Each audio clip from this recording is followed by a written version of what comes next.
Hi to all. Myself, M. Manohara, Associate Professor, Department of Electrical and Electronics Engineering, Sri Vidyaniketan Engineering College, Tirupati. Today's topic is Principle of Operation of DC Motor. Coming to DC motor introduction, DC motor is a machine which converts electrical energy into mechanical energy. It has two ports, input port and output port. At input port, we are going to give electrical energy. At output port, we may get mechanical energy.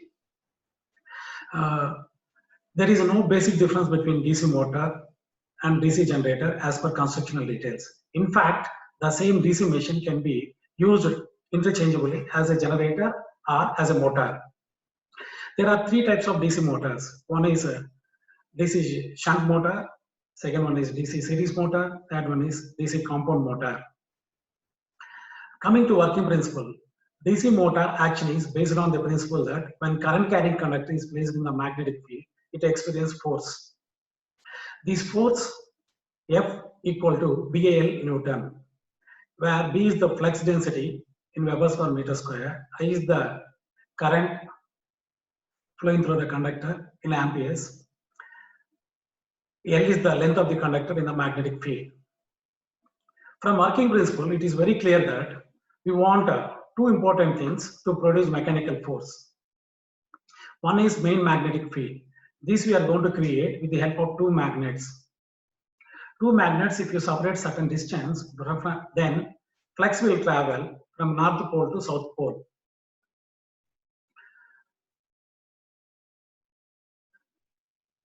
So in that magnetic field, if you put current carrying conductor, then around the current carrying conductor, it will produce one magnetic field.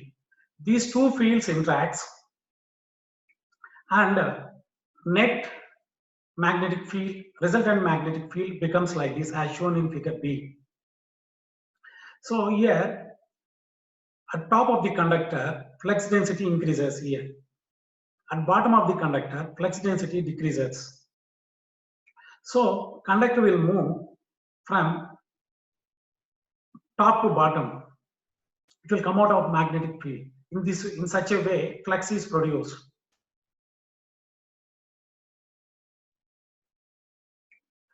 So to find the direction of rotation of DC motor, we are going to use Fleming's left hand rule. As per this rule, we have to take left hand.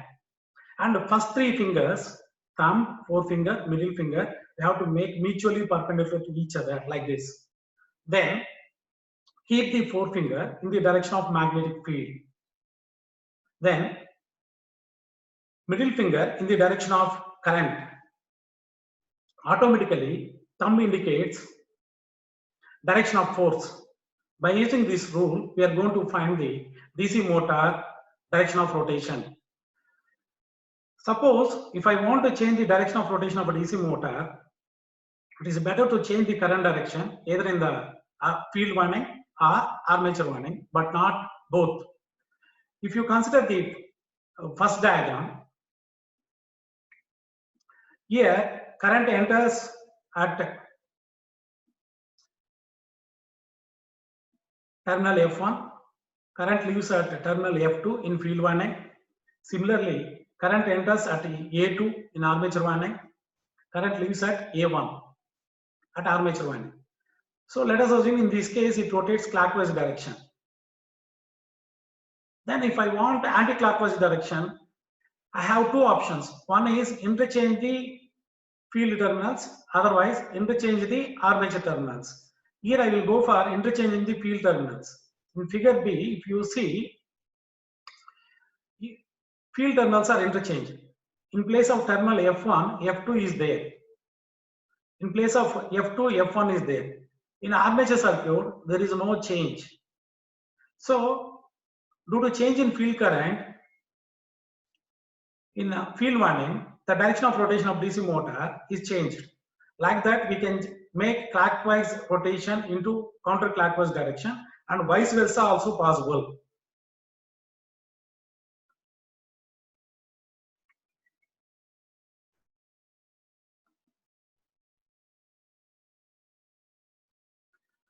During operation of DC motor, if you observe clearly, armature is rotating in the magnetic field.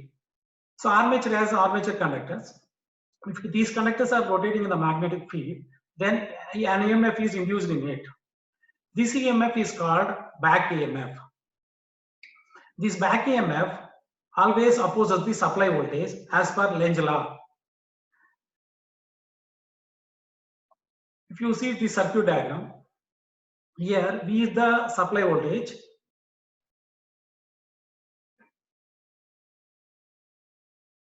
V is the supply voltage, and EB is the back EMF induced in the armature, and IL is the line current, and ISH is the field current, IA is the armature current.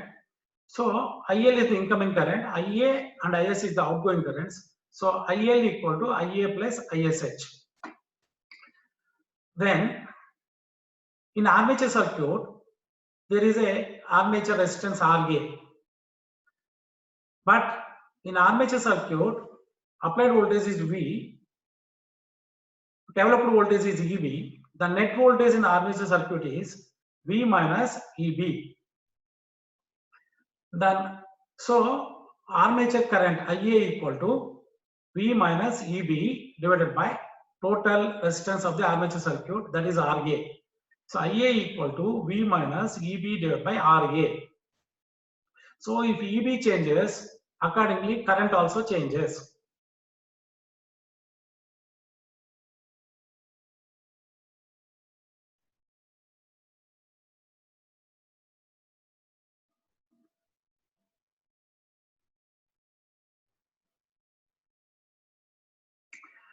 If you compare motor and generator actions, in DC motor, input is electrical, DC electrical energy, whereas output is mechanical energy. Coming to DC generator, input is mechanical energy and output is electrical energy. DC motor works based on principle that when current carrying conductor is kept in the magnetic field, it experiences force. Due to that force, it will rotate. Whereas the generator works based on the Faraday's laws of electromagnetic induction.